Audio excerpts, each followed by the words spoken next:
Afternoon, everyone. At this time, I'd like to call the meeting to order for the Planning Commission meeting for May 31st, 2023. It is 5:30. Ms. Root, could I have a roll call, please? Certainly. Chairman Zarguni, Present. Vice Chairman Miller, Here. Commissioner York, Here. Commissioner Mendel. Here. Commissioner Salazar Garza. Here. Commissioner Munoz, Here. Commissioner Motagi, Here. Commissioner Lerma, Here. Commissioner Hedrick. Here. We have a quorum to conduct the meeting. Thank you so much. Could you please read the public comment section from the agenda into the record, please? Certainly. Citizens will be allowed to attend and make public comments in person at City Planning Commission meetings. The public is invited to speak on any agenda item and any other items that pertain to the Planning Commission.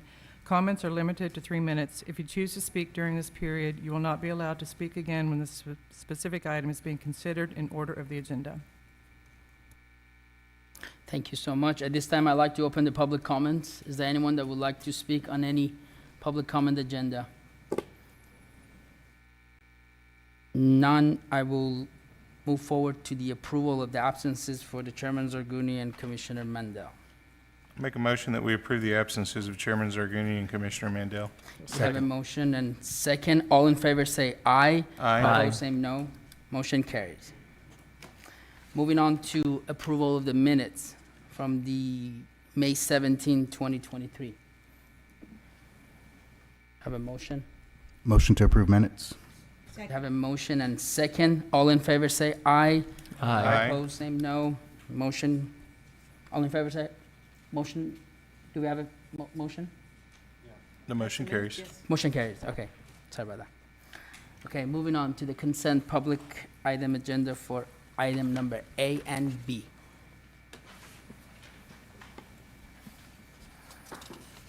Hey, good evening, Commissioners. Mark Orozco, Planner 3 with Development Services.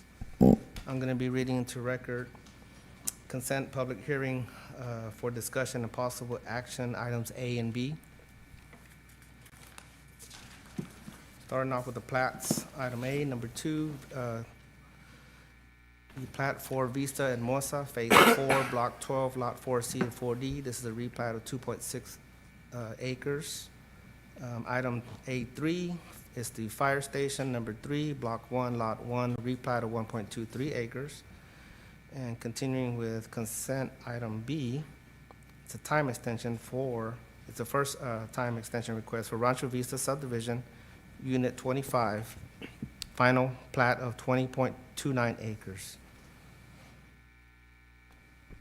So the plats are meeting the Texas Local Government Code and the TRC comments. The time extension is also recommended for approval along with the plats.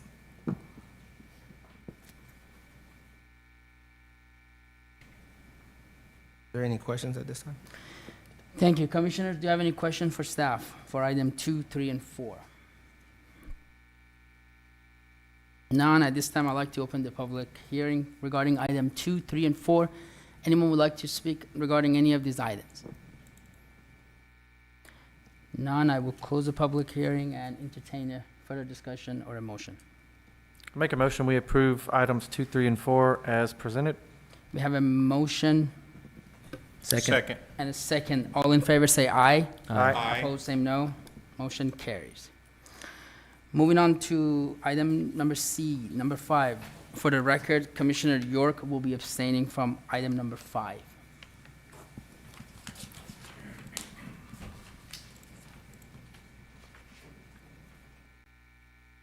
Good evening, Commissioners. Andrew Demas with Development Services here tonight to read items 5 and 6, starting with item 5, which is, for the record, case 0523-01, Winco Investments LLC. This is located in the District 3 area of Corpus Christi, which in this portion is on the outermost edge of that, just around the intersection of Old Brownsville Road and Saratoga. So as you can see on the right-hand side of the screen, I know it's smaller text, but that's the roundabout area of the city in which we're talking about tonight. The request is from the FR Farm Rural District to the RMH Manufactured Home District. So what is exactly kind of the nuts and bolts of tonight's case? We have a proposed mobile home park. It is located in the Port Airport Violet Plan, which is on the kind of the next scale of upcoming area development plans to be updated. The future land use is light industrial. We do have a range of various uses around it. For the most part, as you can see, the vast majority is zoned farm rural located around the subject property. You do have some pockets of RS6, which are, again, more rural in nature. There's some stables that you had a zoning case not too long ago, less than a year ago, involving this kind of roundabout area of our world. The biggest question on the case itself, it's how it affects the joint land use study that was approved back in 2013. I'm sure all of you are tired of hearing me talk about joint land use and ACUs and MCAOD. I know it's a topic that comes up a lot, but in this case, how it affects this property is, as part of the JLIS, all of you know, Corpus Christi International Airport was also part of that analysis, meaning while it doesn't have a quote-unquote ACUs like you have for Naval Air Station, you have it for Waldron, you have it for Cabanis, this has what's called a safety subzone, meaning it's designed and built based on the same principles, sizes, shapes, lengths of ACUs, meaning if you were to take how you design ACUs for Waldron and how you design ACUs for International, it's the same lengths, the same 5,000 linear feet off the end of a runway, 3,000 linear feet off of the horizontal on the sides of the runway, designed very similarly. So for the most part, it is ACUs, but it is not officially, it is a safety subzone. So I have to make that extremely clear. The subject property essentially covers two portions of that quote-unquote safety subzone. Portion one here on the screen is your clear zone, which is your no man's land. It's an area you don't want to build and have any type of construction.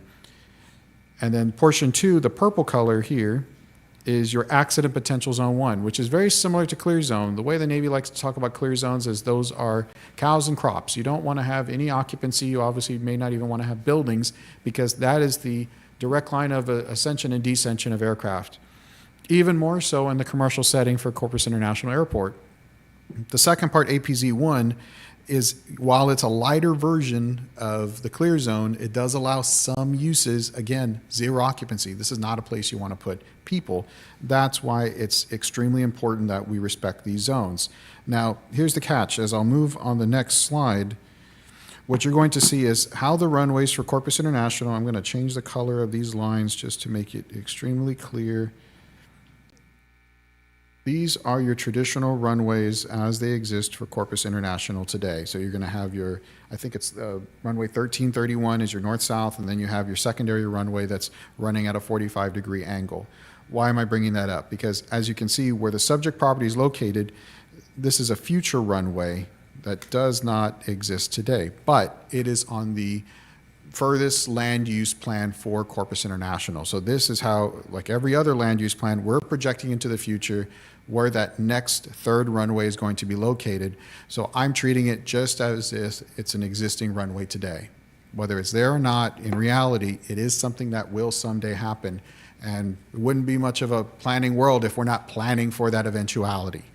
So that is why we take into account the clear zone, quote unquote, clear zone portion of the safety subzone, and APZ1, part of that safety subzone, as if it's a real runway. And as you can see, it's sandwiched between two existing runways that are being used today for Corpus International. So while you don't have it crossing into those zones, you are definitely going to be splitting the goalposts when it comes to flight traffic in this little corner. So that is why it plays such a big role that you see in the staff report that we're covering it, and why I'm kind of harping on it and bringing it up, because again, it doesn't exist on an existing runway, but that is a runway that someday will happen. Of the 18 notices we mailed out, kind of moving along, we received 0 in favor and 0 opposition, so we really didn't hear back from the neighborhood around it. And as mentioned, what we covered in the staff report is that it is the proposed use is inconsistent with Plan CC, meaning future land use is light industrial. This is not a light industrial use.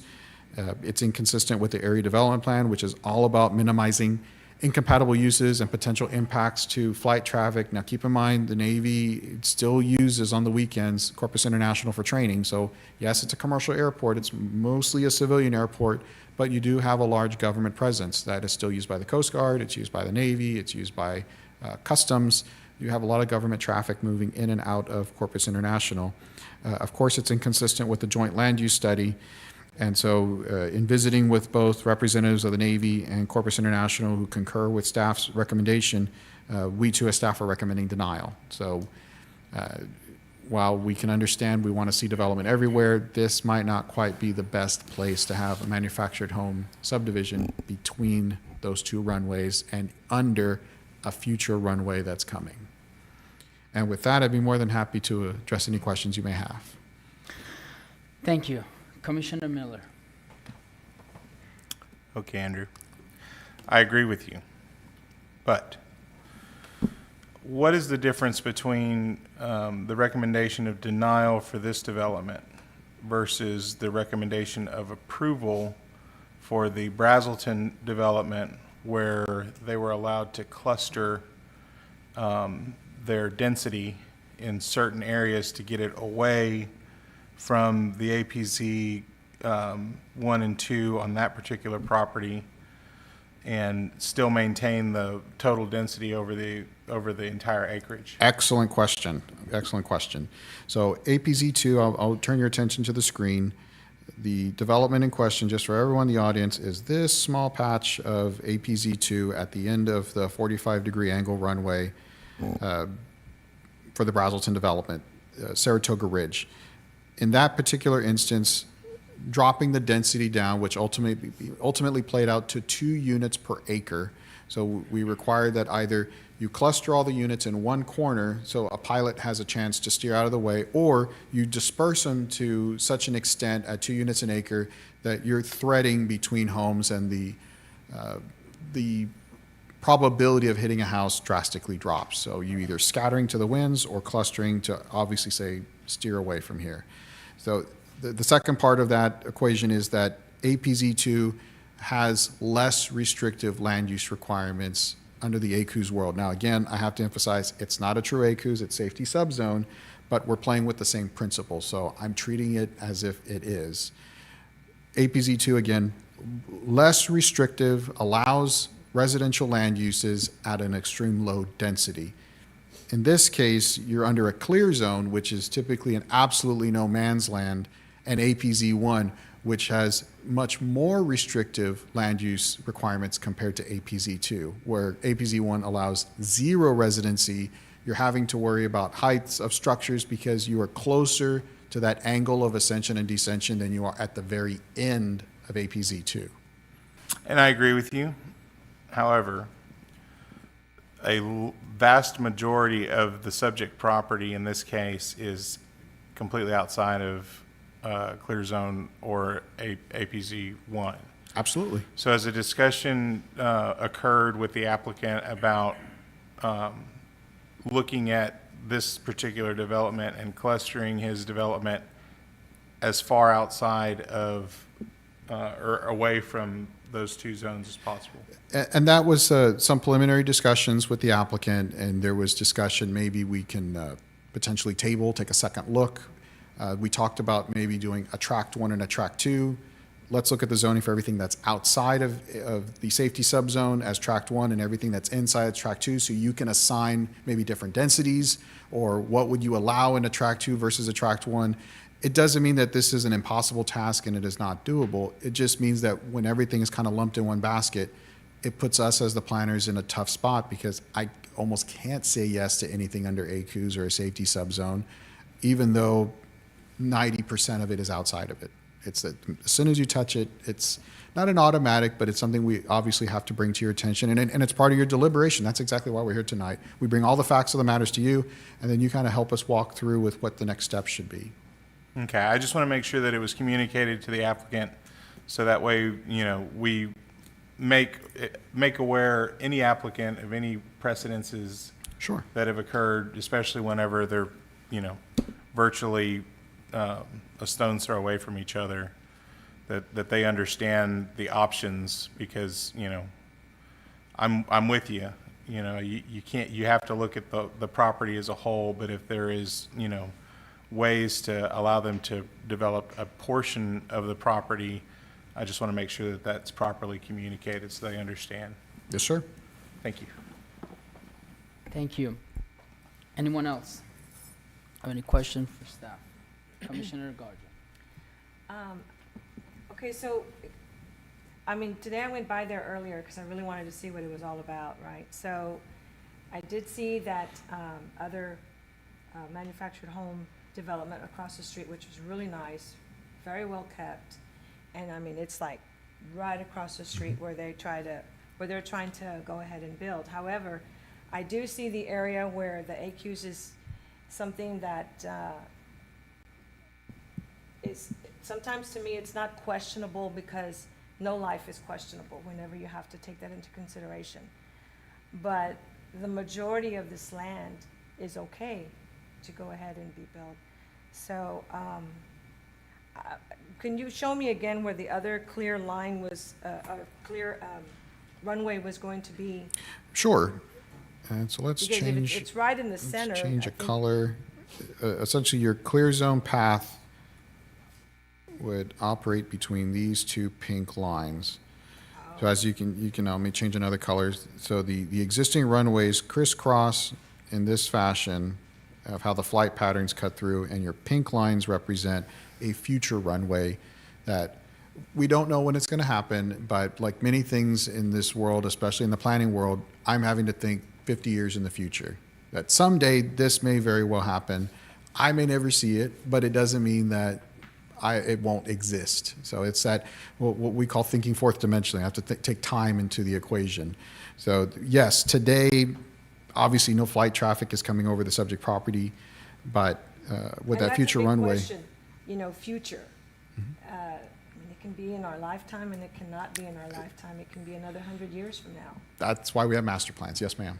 So, I mean, this is something, yeah, we do need to take into, I would take it into consideration being of the land that is acceptable because, you know, the area that I did see of those manufactured homes was nice and I don't see a problem in that, but I did not fully just accept the whole piece of land because of the area that is in the AQs, you know? So I just wanted to see exactly where the other lines were, and that's just very close. I'd just like to hear some information from the applicant. Thank you. Commissioner Mendel. Do the Navy or the airport provide any sort of flight pattern like they do with the other Navy airports? When training is done on the weekends, do they provide a pattern? Not they would be to flying around speak the on the yes. So we Ben Pollock, our best friend in the Navy, our favorite Navy person, is here in the audience, and I'm sure he'll chime in. I'm not aware of a specific pattern, but I'm sure he can elaborate. Okay, thank you. Anyone else have any question for staff at this time? None. At this time, I would like to open the public hearing regarding item number 5. Is the applicant here? Yes, I'm here. Would you like to speak first? Okay, no problem. If you would please state your name and address for the record, sir. Sure. And keep in mind you have 3 minutes. Sure. Good evening, Chairman, Commission. My name is Tyler Miller. I'm the Deputy Airport Director of the Corpus Christi International Airport. Just wanted to speak a little bit on our perspective on development. That third runway is part of our master plan. That master plan is actually getting updated in the next 12 to 15 months. But as the Commission is probably aware, we do have aggressive plans for growth, not only inside the terminal and with air service. Our community as a whole is pursuing enhanced air service, but partnerships with folks like the Naval Air Station to expand beyond just commercial air operations, but general aviation, corporate aviation, military aviation, et cetera.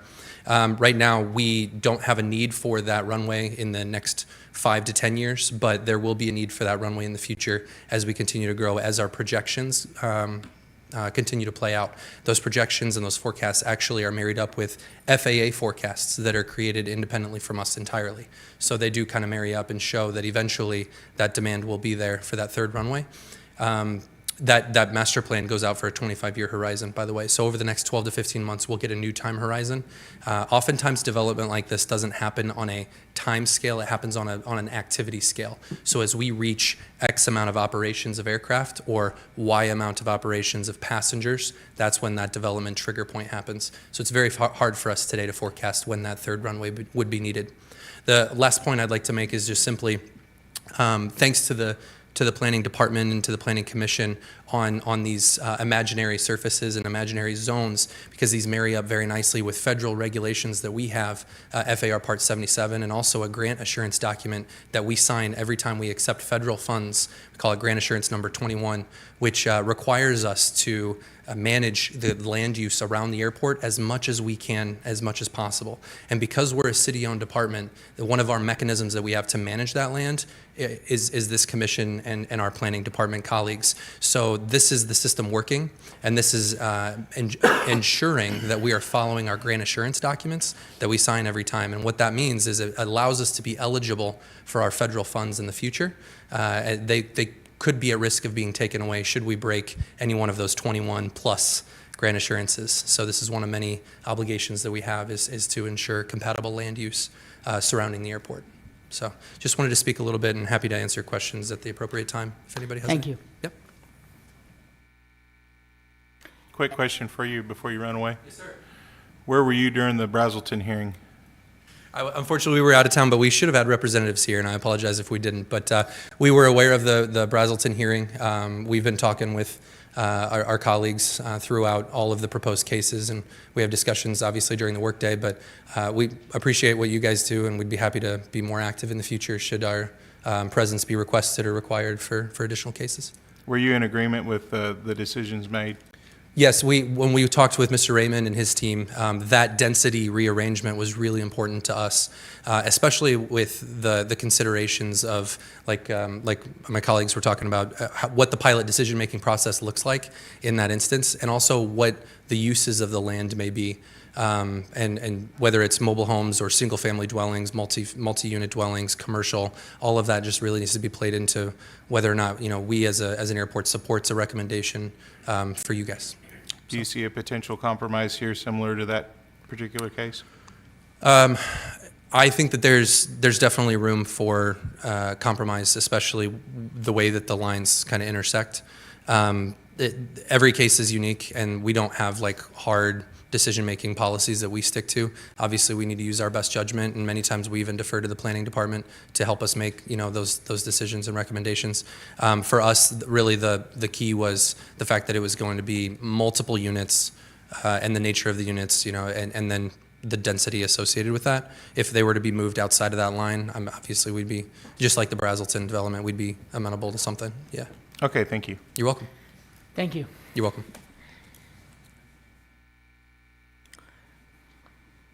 Dun, dun, dun. Good evening, Commissioners. Ben Pollock, Community Planning Liaison Officer for the Naval Air Station. Commissioner, what was your question again? That's why I'm really up here to kind of answer. The training flight patterns, I just didn't know if there was an overlay like we usually see with the other airfields on this airport. Yeah, the overlays are based off of the patterns that they run. Most of the naval aviators out there are doing touch and goes, usually multiple touch and goes where you're going down, touching down, turning into the downwind, doing it over and over again. And what that is that's simulating carrier practice approaches is what that's really about. So usually all of the type of flight profiles that happen at international are the same that are going to happen over there. So yeah, it's with the Brazelton, yeah, it was something that we were able to work out.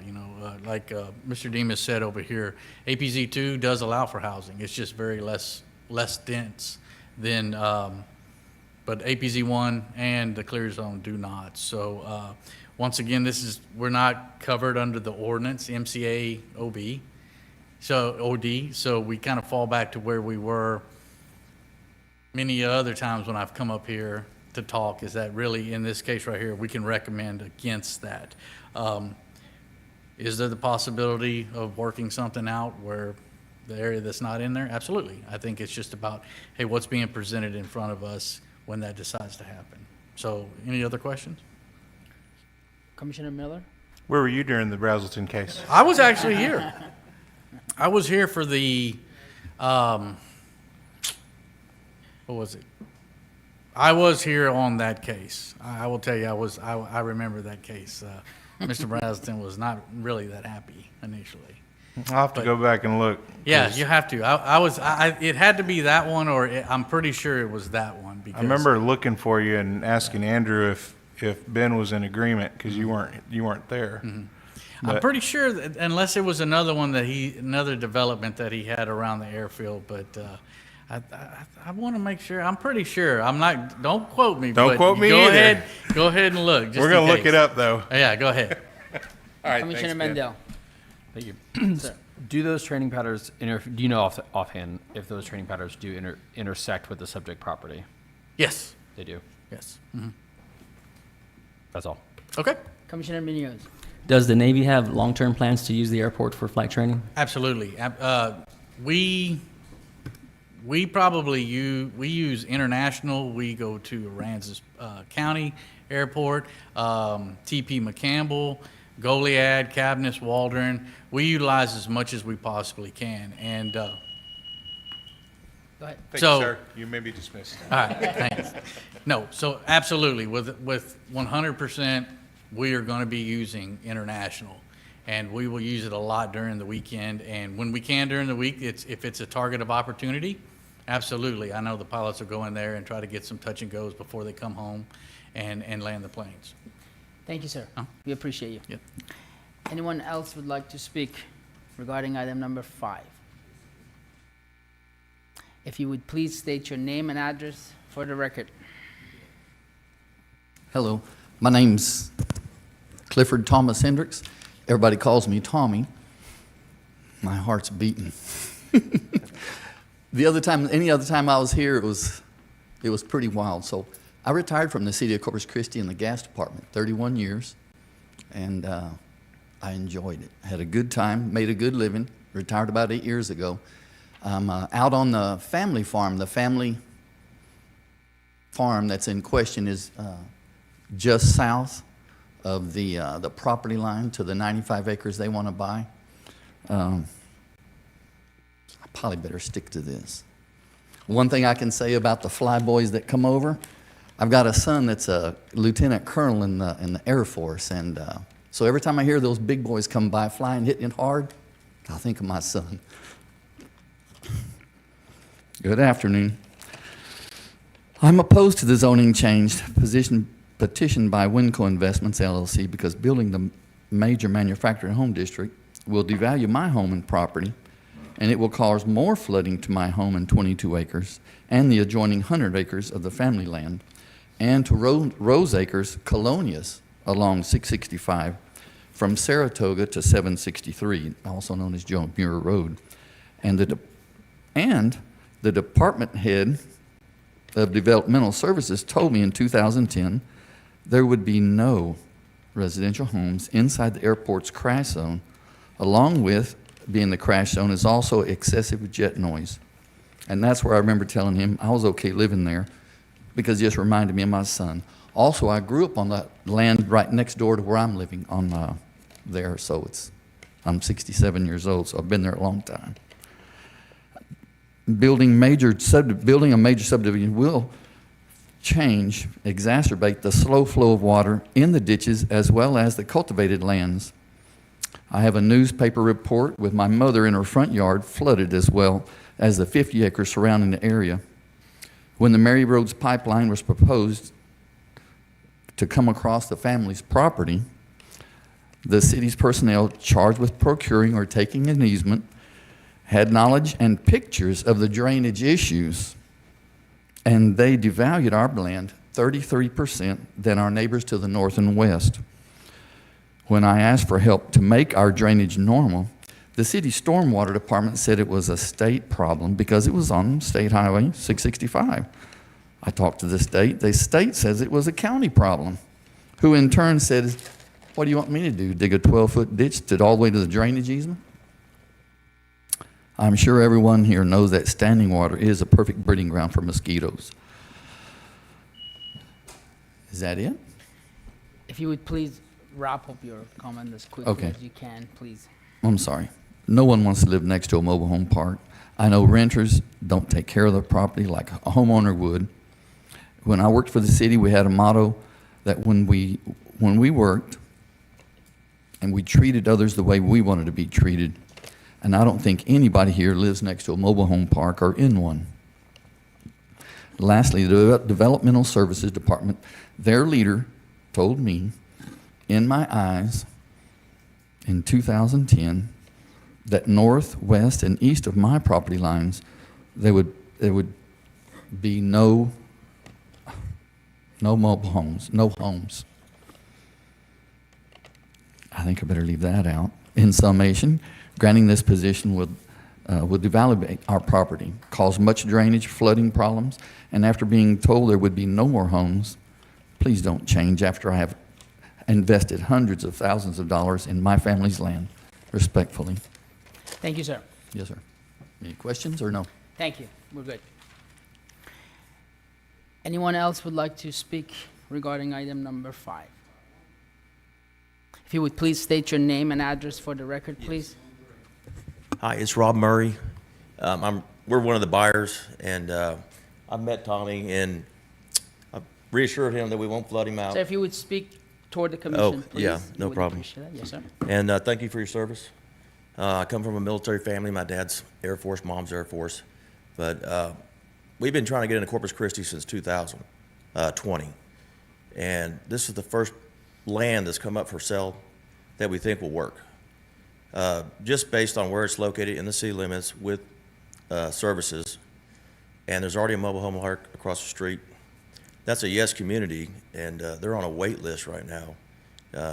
They can't even service what they have. There's people on the wait list for, I mean, he said there's over 30 people. So I think there's a good demand for what we're trying to do. And please understand, when we put this thing under contract, we didn't know what a flight zone was or a zone. And when we found that out, you know, Michael's representing us and Allison's here with representing the company.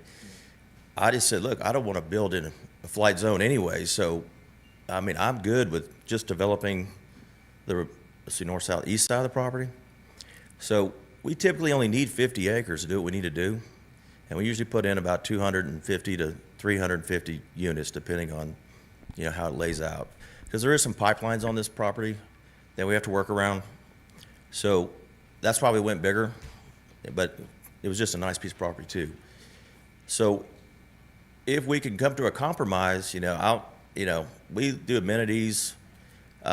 Anybody moving in, we give them a discount on the mobile home because we're a dealer. And that's where we get the better product, I guess, or people, because we give them a wholesale price. We put them on there, then they pay we charge them a little bit more for rent on the thing, but we give them anywhere from $30,000 to $50,000 discount on the home. So they're real happy to be in there. These are all new homes. And we do, anybody that is out of line, we have an HOA. So if somebody starts dealing drugs or doing something they're not supposed to do, we can kick them out. We owner finance the home. That's part of the deal with the note. So if they do something like that that's against the law, we can foreclose the home. So we keep the riffraff out, and that's why our communities do so well. And that community, they're out of Denver. They're a real estate REIT. They're already interested in buying it once we get it full. So they'll be the same people that are taking care of the one across the street is going to be taking care of this one, most likely. So I think it'll be a good fit for them because they want to expand, but they want to start off in a new clubhouse, pool, and all that stuff instead of just expanding on where they're at. So if we can come to a compromise and just, you know, give us some kind of special use permit where it's zoned light industrial, but we can do manufactured homes on the non-zone, we are definitely flexible. We'll do whatever we can to help the city, and we appreciate that. Trying to get in the city. Okay, thank you. Do you have Yep. any questions for applicant? Any anyone? questions? I just want to make sure that it was explained to you that there were options. By Michael, yes. I think he had spoke to some of the staff, and he Okay. told me they would consider it if we can work it out, but. Because I can't speak for the rest of the commissioners, but as presented, I cannot support it. Yeah. But, and I don't know if there's any mechanisms that we have, and I'll ask staff here in a moment when it's appropriate, but I don't know what mechanisms we can do, you know, from the dais, you know, to amend it without, you know, some further discussions between yourself and the Navy and staff and the airport, so. But we'll ask those questions here shortly. Yeah, we've got the seller's he's very amenable to give us more time to work this out, so we're not in a big rush. We're trying to push it through. So we want the city to be happy, obviously. You know, we don't want to get in here and everybody hate us. So, you know, if we can come to an agreement and everybody's happy and their community's happy, then we'll be glad to develop it. Thank you, sir. Yeah, okay. Appreciate that. Thank you. Anyone else would like to speak on this item? Please state your name and address for the record, and please keep in mind you have 3 minutes to speak. Cool. Allison Hoffman, York Engineering, 15805 Vincent. First, to clarify, I'd like to make it noted that zoning has nothing to do with drainage design. All of that will be worked out whenever civil plans are presented, and we'll be seeking approval. As Mr. Murray stated previously, he is open and inclined to negotiate a special permit with staff regarding restricted development within those flight patterns and those flight zones. As we work out with specifics with staff and, or we will work out specifics with staff and council, or staff prior to council, sorry. Therefore, we would like to ask and make a motion for a commissioner to make a motion to approve an amended request, which will use a special permit to allow mobile homes within the subject property, but restrict development within those flight zones. If I'm comfortable with this request, then we ask that the item just be tabled till next session. Thank you. Anyone else would like to speak regarding item number 5? There's none. At this time, I would like to close the public hearing and entertain further discussion with the commissioners and staff. Anyone have any question for staff? Commissioner Miller. Can we do anything? Yes, there's always possibilities. And can you help me say it? So here's kind of the rub. It'll come down to, and help me out, Nina, if I go too far on the limb. Do you want to shrink the area, or are you looking at uses, maybe have a track 1, track 2? If it's a less intensive a use, we do not have to renotice so long as it's date certain. So if I said that correctly. Yeah, I would almost recommend a June 28 commission meeting date to table to, but it might involve amended meets and bounds. Correct. Which takes some time, but that would be, we could bring it back at that time. You said June 28th? Yes. Essentially 2 meetings from tonight.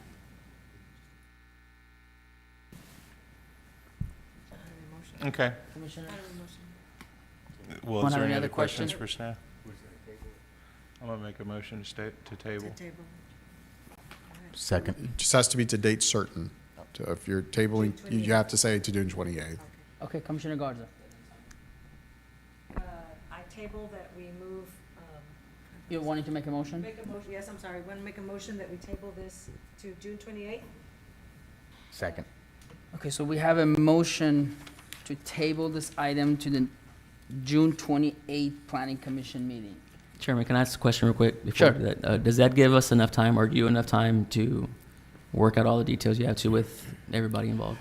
I think most of the questions that were brought up tonight are more check boxes we just have to meet. We'll make sure that the Navy's on board. Of course, Tyler, our great colleague with CCIA, can make sure we're not crossing any FAA no-nos, but mostly exactly getting the meets and bounds survey. So the developer and the applicant have a chance to only focus on those eastern 100 acres, and it just takes acres off the table completely.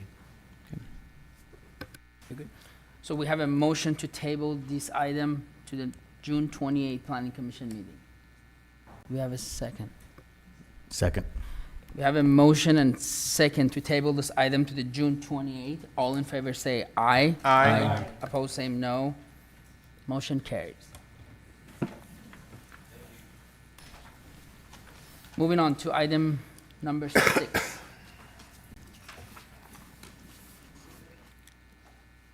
Okay, thank you, Commissioners. So our second item of the night, or item number 6, I should say, case 0523-02, Diego Vasquez. This is located in District 1, which is, this location is just down the street from us here at the intersection of Waco Street and North Staples Street. I'm sorry, Comanche.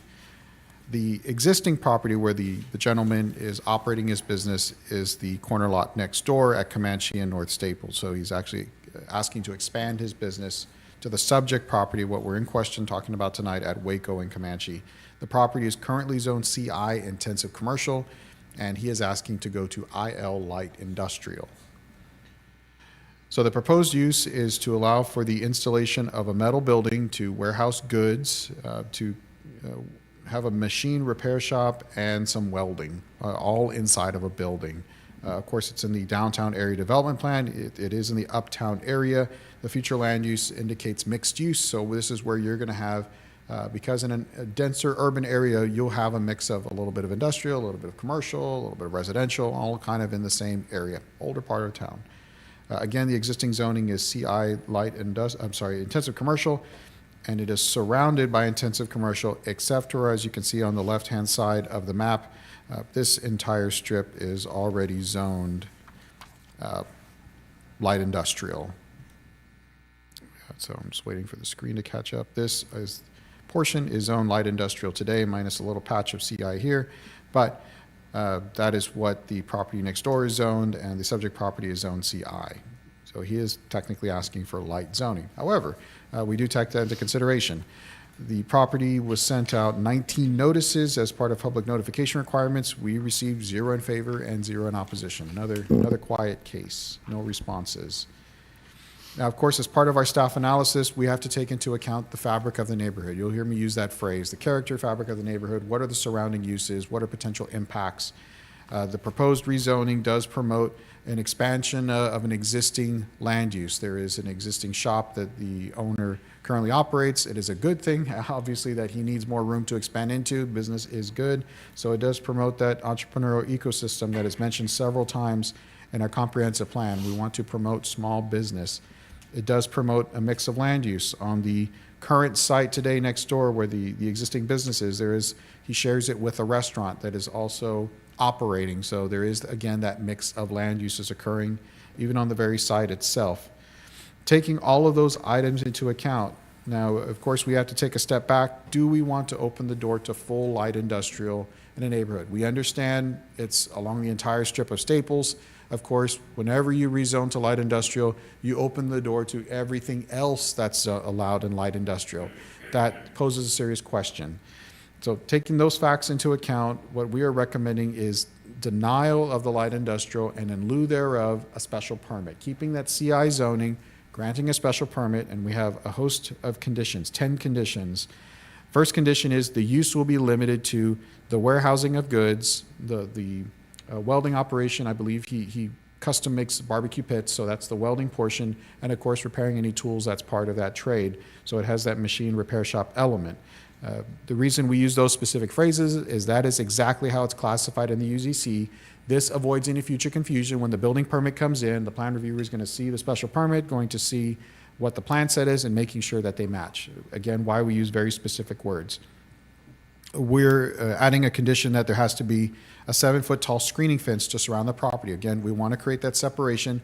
There are existing homes nearby that are older in age, but that doesn't mean that we're just going to drop in an industrial use. We do want to grant some screening, a little bit of privacy, security for this gentleman's operation.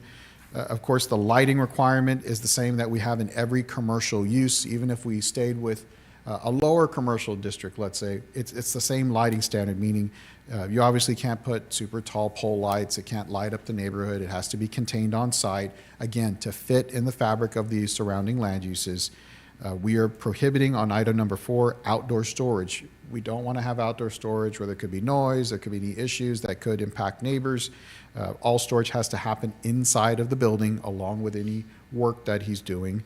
And that's item number 5, is that all welding and machine repair shall be done entirely within the enclosed building. We are adding hours of operation, no earlier than 6 a.m., no later than 10 p.m. Of course, we don't want something that generates a lot of noise. Item number 7 is we don't want to have a large pole sign. So you'll see many commercial businesses will drop a pole sign on the property. Fortunately, this is an expansion of his existing use, so he is more amenable as he's not needing a large pole sign to advertise his business. Number 8, going back to noise, there is a section of the municipal code today that talks about how many decibels you can generate, what hours of the day. Fortunately, those hours are outside of that 6 to 10 p.m. time slot. So the hours of operation should cover both noise and, again, keeping business during business hours. And then the last 2 are our typical, what I like to call cover-all conditions, meaning item number 9 says, even if a special permit is granted, you must abide by building code, you have to abide by fire, you have to abide by any other condition of the UDC. It is not a pure get-out-of-jail-free card. It is only allowing you to have a use with conditions in order for that use to exist. And then item number 10 is our standard time limit, meaning if a full, complete building permit application is not submitted within a year, or if for whatever reason business begins and it suspends activity for more than 6 months, the special permit expires. So that way, the special permit only exists as long as the business exists. If that ever changes or never gets off the ground, the special permit is void. So I know it's a lot to kind of break down, but if there are any questions, again, we're recommending keeping the CI district with a special permit under these 10 conditions. Thank you, sir. Commissioner Miller. Does the applicant already own the property? Yes. And have y'all had any kind of, early assistance type meetings with him to make sure that there aren't any tripwires within item number 9 that's going to prohibit him from doing what he wants to do there? Yes, in fact, we've had 2 meetings. He's here in the audience tonight to confirm, but yes, we've had several conversations. That's, again, why I had very specific wording of warehousing, welding, machine repair. I wanted to make sure, and funny thing is you asked that. Our first conversation, I said, think about what do you plan to do the next 20 years? That is the kind of scale you have to consider when you design a special permit, because I don't want to get an approval for you, and then 2 years from now you said, hey, I forgot I want to get into, wheelbarrow repair, and I didn't cover that in the special permit. So absolutely, we have those discussions with every one of these instances of forecasting what future needs could be. Very good, thank you. Anyone else has a question for staff? Commissioner Hendrick. If he sells the property, does the special permit go with the property, or is it voided at that point? So long as the use is maintained. So let's say he sells the property and a year later, nothing is happening. Technically, the special permit can expire. Any other question? Commissioner Gard. So I went by there earlier and I saw that, and I know, I was curious. Being that it's going to be a welding shop because he does barbecue pits, I think that's what you said? Yes, ma'am. So if he decides to want to, he's trying to expand it to make it grow, but you're saying that the wall, I think you said the fence? A 7-foot fence, yes, ma'am. Yeah, because I noticed that there were also some kind of offices right across the street, law offices, I think it was. And so I just thought, wow, that's a little odd, the restaurant and the welding, and I think on the other side was some kind of mechanic. So I see where the mix is, but I just think it's important for us to try to keep it in I know it's an older neighborhood and there was a lot of the light industrial, but I know there's a lot of new businesses coming in that are looking nice. So I just wanted to make sure that these special permits that he's going to be following are going to be something that are going to really stick to the guidelines on these requirements so that we can go ahead and make it still look nice. Because, being next to a welding shop when you're in an office is not always presentable sometimes, Yes, ma'am. But if it's something that's in good condition, looking nice and right close to Staples, I think as long as someone follows up with these special permit conditions, I think that'll be something to consider. And that's actually a point. Nine and I were just speaking about that the other day of how do we track PUDs, how do we track special permits, how long they've been around, are they still compliant? Fortunately, with our latest merger, I'm sure you've heard, with Development Services and Code Enforcement, it expands kind of our boots on the ground that we can have folks spot check. This special permit's been around for 10 years. Would you mind driving by and just giving me a picture and a few words of what do you see on site so we can verify that special permit is still being followed? Or should we take it off the map because it's long since expired and it's well over 6 months and that building has been gone for 10 years? Let's take it off the map. Great, thank you. Thank you. I do have one question. What is permittable under CI zoning? So CI zoning, that's a good point. It's today in the UDC, it acts as the bridge between commercial and industrial. So it allows small industrial items like contractors' yards or your tile and carpet stores that have a larger inventory. That's kind of the bridge between industrial and commercial. Of course, it allows your traditional commercial uses, offices, medical, retail, allows all of those. It allows multifamily because it acts kind of like a corridor zoning. Part of our UDC amendments is to create a true corridor zoning district. So we're not just using CI as our, we don't know where to put you, so we're going to pick this box. There will now be a future district created for commercial corridors. That was the original intention of CI, but it's also been used, as I mentioned, as the bridge between commercial and industrial. And you said you all have had a conversation with the applicant. Is the applicant good with this special permit? Yes, spoke with him. I'm sure he's here if you want to ask him specific questions, but it's been good conversations with him. Okay, thank you. Commissioner Miller.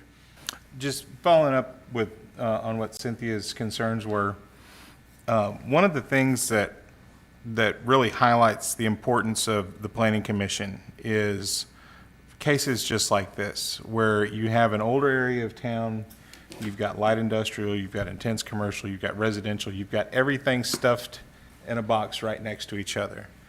And it's important for us, you know, because we can look at that, because we're looking at, okay, is it appropriate for the neighboring properties to change this zoning to a certain zoning, right?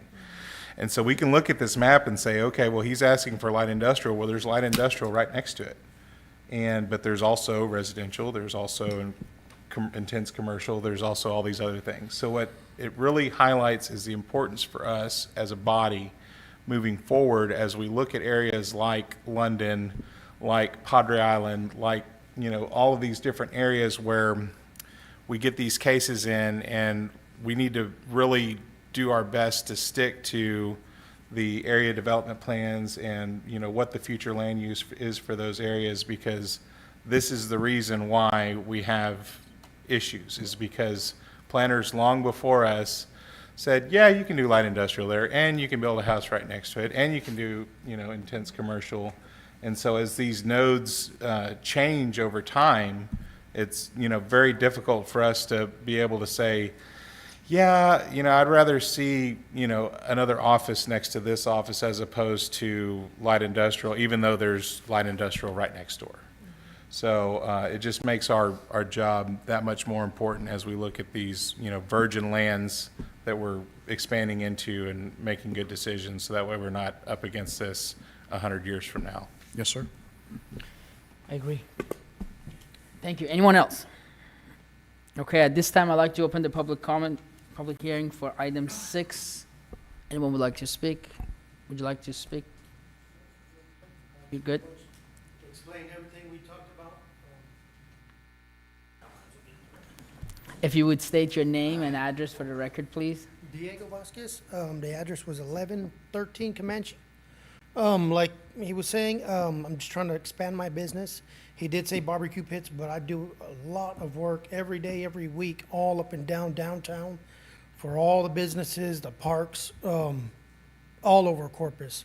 I do work. It's just not, I kind of got a feeling when he said barbecue pits, y'all kind of were like, oh, this guy's just some little bitty small barbecue builder, but I do a lot of work, commercial, industrial, all over town. So that's why I was requesting this special permit, so I can expand, get some better machinery, more secure area. He didn't mention, but I think it was in the paperwork, how I demoed all those old trashy houses that I know all of y'all seen them. They were bad, and there was all kinds of people there. Just, they're all gone. It's all cleared out. I got those 2-3 properties now behind mine, and I'm trying to just build and expand, basically. So it's a little more than just building barbecue pits and playing around with metal. I'm getting just growing and more work. And like he said, I need a bigger building to put stuff in. I'm gonna have some bigger machinery, expensive, that I need a secure location, locked up, and that's why we're here today. That's it. Commissioner Garza, you have a question? Curious, okay, so you said that you do way beyond the barbecue pits. Well, I do those, custom fabrication works, basic steel, like people need parts, they bring them, I'll weld. Right, well, with that being said, isn't that gonna be something that you're really gonna need a lot of space for, and something that's just gonna be a little bit more, when it was mentioned the barbecue pits, okay, I thought of something, okay, barbecue pits are smaller, but here you're going in with something that seems to be a lot Yeah, it's bigger not like, machinery? yeah, no, it's not a big, like, let's say, refinery operation welding shop. It's nothing, it's myself, I'm the only employee. I have no other employees. It's not some big operation.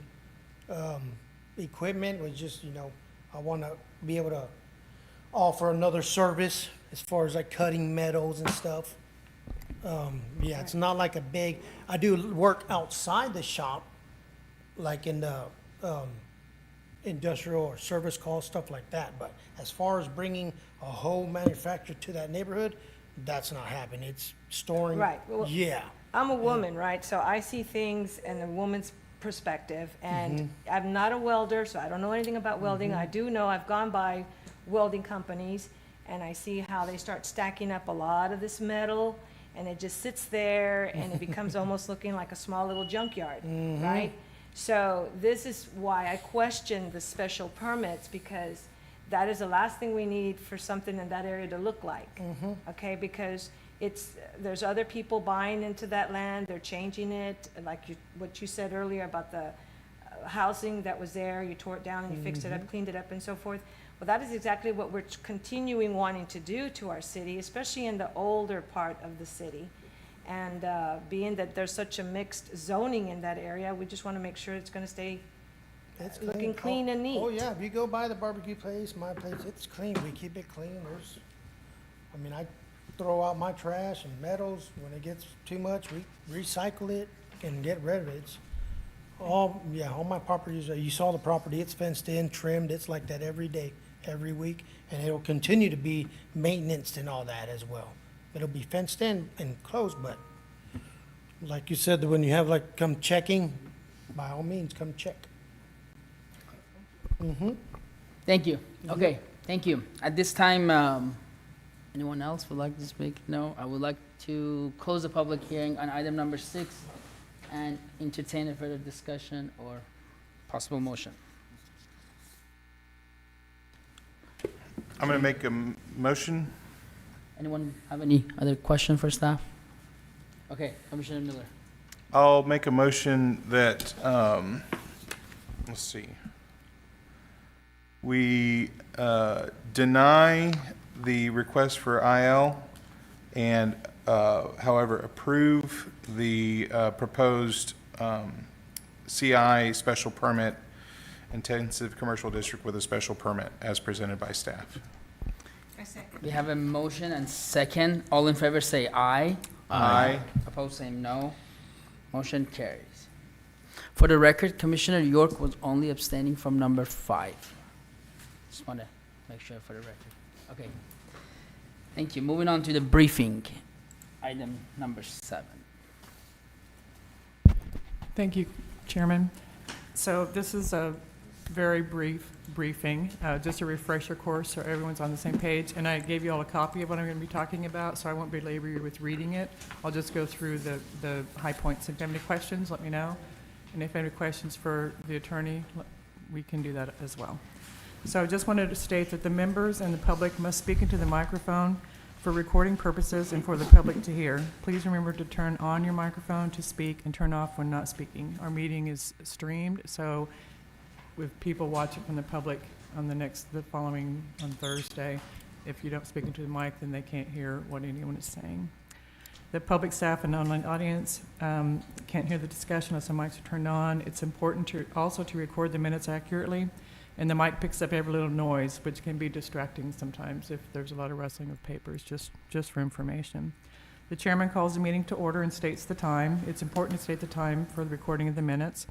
And the meeting should start on time unless it's delayed waiting for a quorum, because that's when it's set, that's when the public expects it, and that's who we respond to, is the public as well as staff. It shows courtesy for the member staff and the public. Roll call, chairman says, will the secretary please call roll? I call roll and then state we have a quorum present to conduct the meeting. If there is no quorum, the presiding officer opens the meeting, proceeds with roll call, states there is no quorum to conduct the meeting, and adjourns the meeting. No business can be conducted. For public comments, we're very familiar with that. I'll read the public comments section from the agenda into the record. It's only for items that pertain to the board commission agenda. Comments are limited to 3 minutes per speaker, and you can't speak twice for an item on the agenda. The chairman opens a public comment and states, is there anyone here who would like to make a public comment on any agenda item? Please state your name and address for the record. Oftentimes people forget to state their address, but hopefully they'll sign in on the sign-in sheet that I have at the beginning of the meeting chambers over there, so I can put it in for the record. Public hearings, chairman opens a public hearing and says, is there anyone who would like to speak on items such and such? Please state your name and address. Once again, only items that pertain to the board commission meeting agenda. 3 minutes per speaker. That's for the public, not applicants and staff. Chairman closes and states, hearing no more comments, I will close the public hearing and entertain further discussion or a motion. You must have a motion, second, and vote, either voice vote or roll call vote if it's contentious. Member states a name, and I move to approve item number XXX. Chairman can ask if there's a second, but a commission member can just second the motion without the chairman asking for a second. It's totally up to however you want to conduct the meeting. The member states a name, and I second the motion to approve item number 9. Chairman states it is moved and seconded. Is there any discussion? All those in favor say aye. All those opposed say no. The same sign is not recommended. If a vote were taken this way, it would mean both state in favor and opposed would say aye. Abstentions are considered like a non-vote. The chairman does not ask for any abstentions. That's why we find out before the planning commission meeting who's going to abstain. The motion carries or the motion fails. To postpone, must have a motion, second, and a vote. You can postpone to a later date or postpone indefinitely. Then chairman adjourns the meeting stating the time when there's no more business to discuss. A motion, second, and vote is not required to adjourn the meeting. The chairman can adjourn the meeting and state the time. For emails, I think you're all aware that to avoid, well, you have it there, but to avoid potential violations of the Texas Open Meetings Act, I send emails out to the Planning Commission by NCC. It's important not to reply to all that can be considered like a quorum. So 551.143 prohibits discussing an item within the governmental body's jurisdiction among a governmental body's quorum through a series of communications outside a public meeting. Email communications, text, social media posts, telephone calls, and written correspondence may constitute deliberation.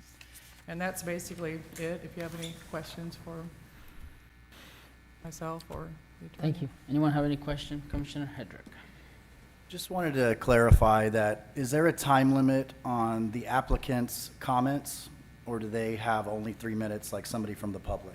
If they have, so when they start, like tonight, we give them 3 minutes, and then and then it stops, and then if the commissioners have questions and things, that can go on as long as you need to have it go on. But they will be stopped? You have the Staff, for example, staff can talk up here for 20 minutes, and then the applicant should have equal time to, counter their argument. It states 3 minutes on the agenda, so that's what they have, but the chairman can also let the applicant speak longer if he chooses. And then also, does that apply to like their engineer or their representative or somebody Public else? comment is 3 minutes, Okay. and if So you need to go somebody beyond, has an engineer, that's considered a public comment. It's not considered the applicant. it's 3 minutes for Okay. your public speaking. Yes, Thanks. it's considered public comment. Is that correct? Yes. 3 minutes for any public, and then if you need to continue, we have the option to continue for any other questions. Any other question? Okay, thank you for the briefing. Thank you very We much. Appreciate that. Appreciate it. Moving on to the director report. Good evening, Nina Nixon Mendez, Assistant Director. We have received some additional comments related to the UDC draft, and so with those comments, we're going to be postponing taking them to council. We had hoped to get them to council in early summer, but what we would like to do is essentially reconvene the Technical Advisory Committee to review the entire draft one more time, to provide any additional feedback, and then we're going to go ahead and, after receiving that feedback, provide an update to Planning Commission. So we're hoping by the August or maybe September, we can advance that forward to council, and it would be a joint PC City Council meeting.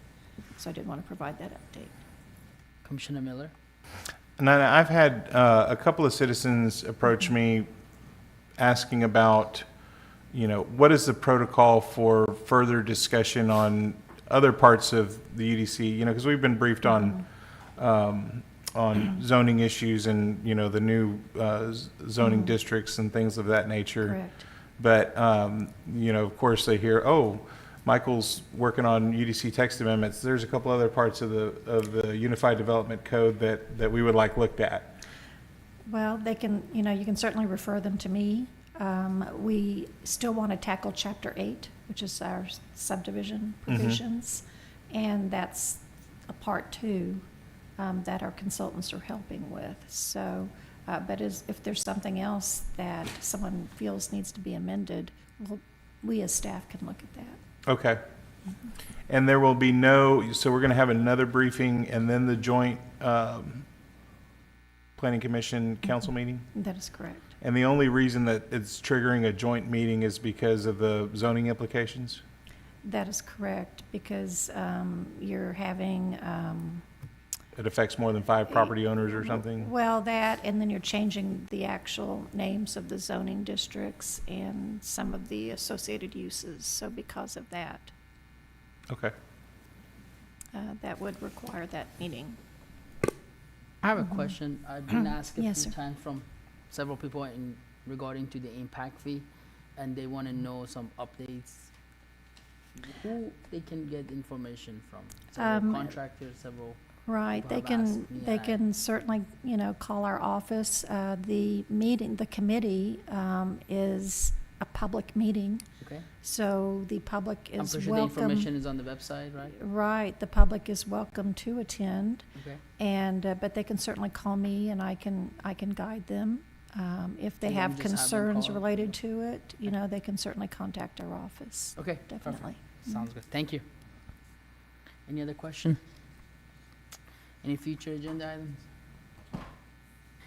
It is 6:37, and I will adjourn the meeting at this time. Thank you.